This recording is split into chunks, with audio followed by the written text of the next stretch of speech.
Hello મિત્રો, તો જય શ્રી કૃષ્ણ. દિવાળી પછીનો પહેલો તહેવાર છે મકર સંક્રાંતિ.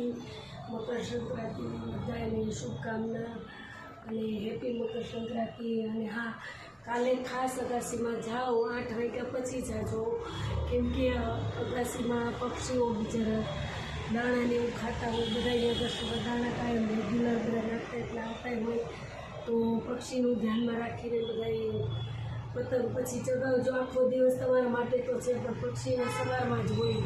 સવારમાં વહેલા જ બિચારા બધે ભીખા હોય તો આવ્યા હોય, તો બધા અગાસીમાં રેગ્યુલર જતા હોય એટલે એ દાણા ખાતા હોય. એટલે મને કાંઈ જાજુ બોલતા નથી આવડતું, પણ હું એટલું કહું છું કે બધા પક્ષીને ધ્યાનમાં રાખીને જજો.